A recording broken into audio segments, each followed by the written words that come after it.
I'm Corbett Wall with DVAuction, here with your feeder flash for Thursday, February the 8th, brought to you in part by the Night Latch Group. Andy and Codell Cunningham, they can help you with all your ag risk management needs, but in particular, let them show you how they use the livestock gross margin policies to help keep your cattle sales price up and keep your corn costs down. For more information, go to nightlatch.net. Results of the winter storm. You hear me saying most every time we have a big winter storm or a cold snap or something like that, that your fat cattle market loves a big storm. The people that are feeding the fat cattle, they don't like it. Nobody that's keeping cattle around likes a big storm, but the market itself, and your fat cattle in particular, usually loves a big storm and gets stronger. And we're starting to see the results of the big winter storm that happened right after the first of the year. Your carcass weights have plunged. The information that come out the first week of January, which that information is 2 weeks late. That's one thing your cattle price discovery and transparency bill would have done if we could get that thing passed, is to quicken that. Why do we have to wait 2 weeks for carcass weight information? Any little locker plant can tell you what their carcasses weighed the day before, but we have to wait 2 weeks for carcass weight information. But the information that come out the end of the first week of January, which it was 2 weeks late, was 942 pounds for your average dressed steer carcass weight.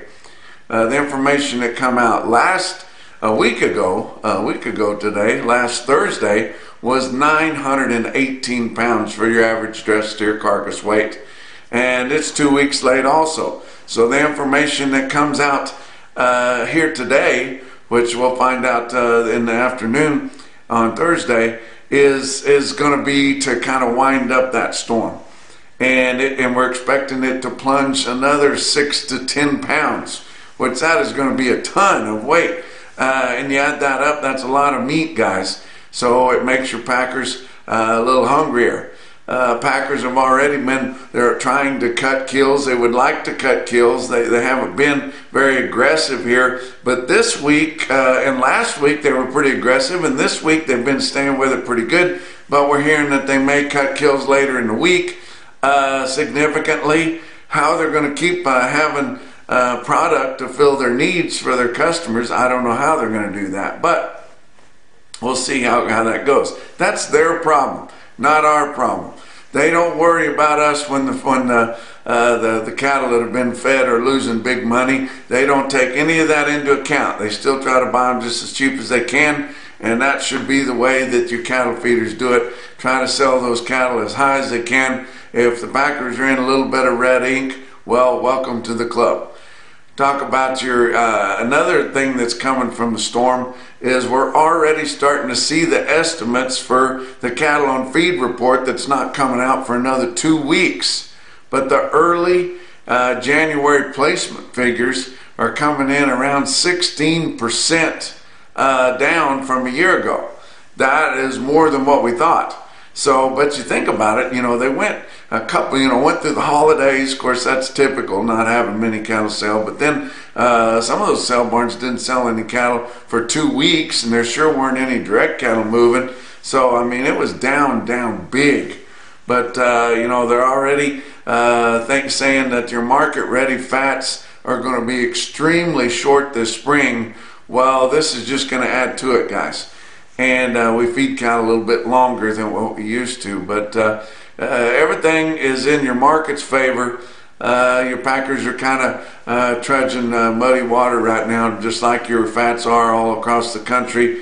But what comes around goes around. It'll be the chairs will be changed here before too long. But you guys got to try to make as much hay as we can on this market, while everything's stacked in the cattle market's favor. But your slaughter cows are drying up also, and you have a lot of those cow kill plants that kill fats or some kind of fed cattle maybe 1 or 2 days a week. to kind of fill up their slot. And whenever the cows are in short supply, they're going to be hitting on some of those cattle a little bit more. Some of them slaughter program cattle, and they're particular as to that. Some of them slaughter kind of off-market kind of cattle and plainer kind of fed cattle, but they're still going to be taking cattle away from your steer and heifer plants. So that's just a good thing. And whenever supplies are down, demand is supposed to be better.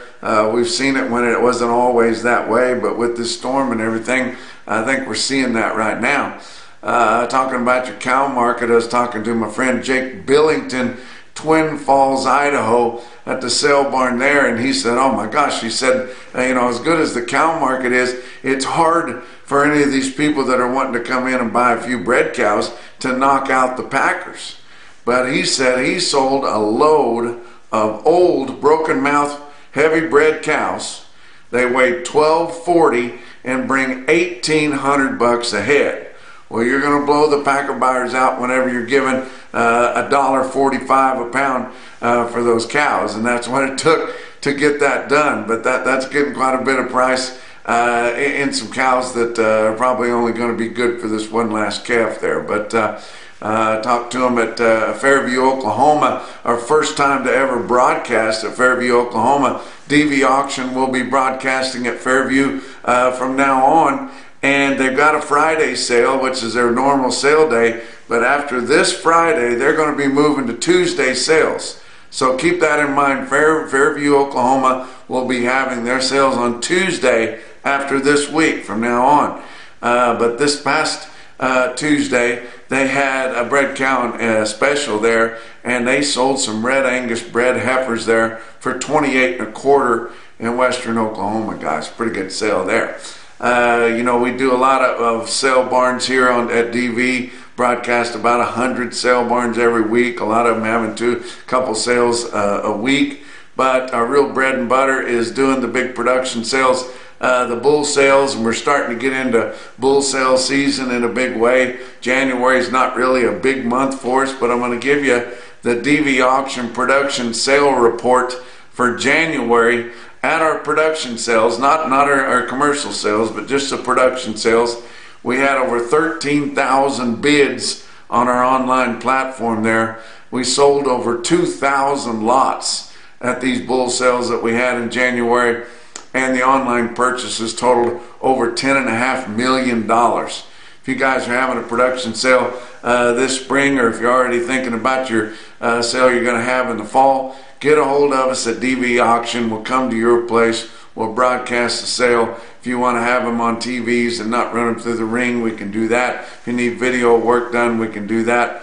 We can take care of all of it for you. Just get a hold of us at DVAuction.com. Talk about your board on Wednesday.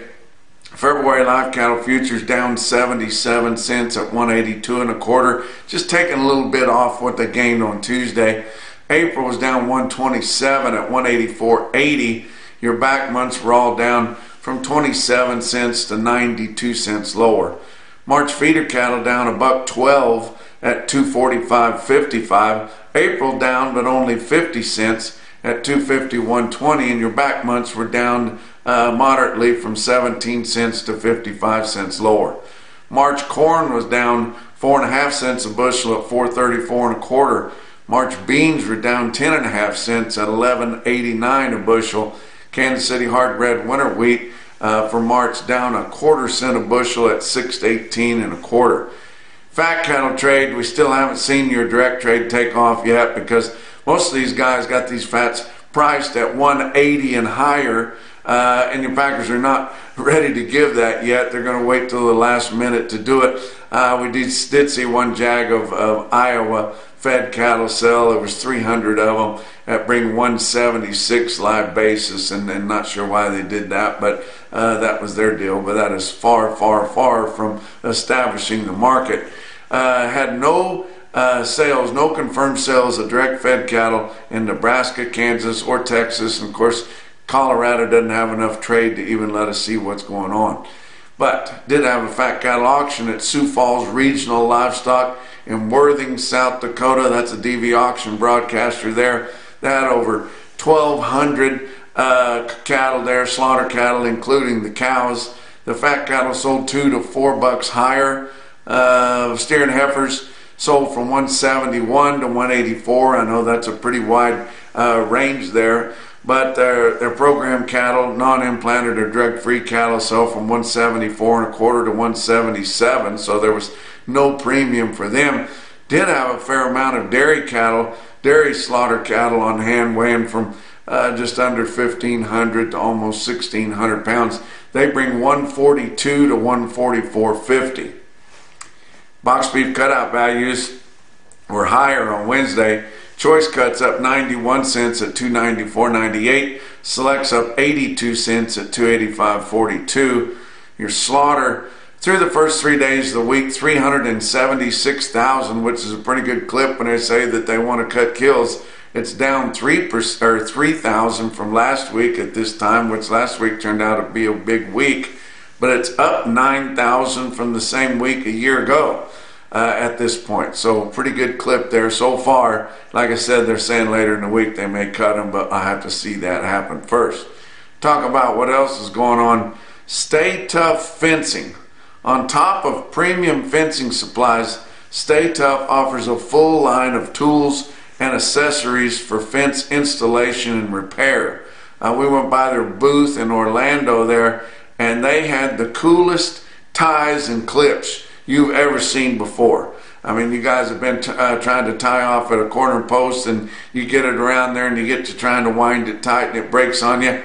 Not anymore, not with these cool clips. They got Stay Tough Fencing. But stay strong, stay tight, stay tough with Stay Tough Fencing. Let's talk about your feeder cattle market. Your real-time index on DVAuction, based on the 800-pound steer ranging from 7 to 899 pounds there through your middle 12 states. This is a cash auction steer sitting at $242.59. That was up $1.01. I mean, we've been gaining ground like crazy here. Your latest CME cash feeder cattle index, of course, it's a day and a half behind, sitting at 240.62. Talk about your big sales that happened on Wednesday. OKC West, El Reno, Oklahoma. Let's have sales Monday, Tuesday, and Wednesday. Monday's cows and bulls. Tuesday is calves. Wednesday is feeders. But your Tuesday and Wednesday sales put together, they had 11,700 head. That's a good run there. And then together, their trend for this week's sales on feeder cattle and calves. Feeder steers were $2 to $6 higher. Feeder heifers were $2 to $4 higher. Calves $3 to $6 higher than last week's sharp gains. So I mean, now they're really getting smoky high. But pulled the market, some of the markets on Wednesday there. Look at your biggest strings of steers that went through OKC West and El Reno, Oklahoma on Wednesday. And it included 109 steers that weighed 878 at 230, and 82 steers weighed 902 at 226. That's pretty smoky, guys. Your National Beefwire stick-out sale of the day was Bassett Livestock Auction in Bassett, Nebraska, now offering DVAuction broadcasting also. 4,300 head for them.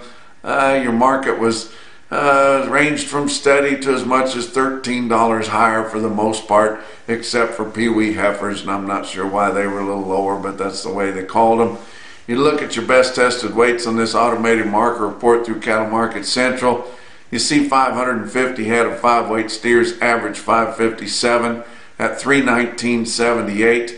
There were 683 head of 6-weight steers in Bassett on Wednesday. They averaged 654 with a weighted average price of 288.57.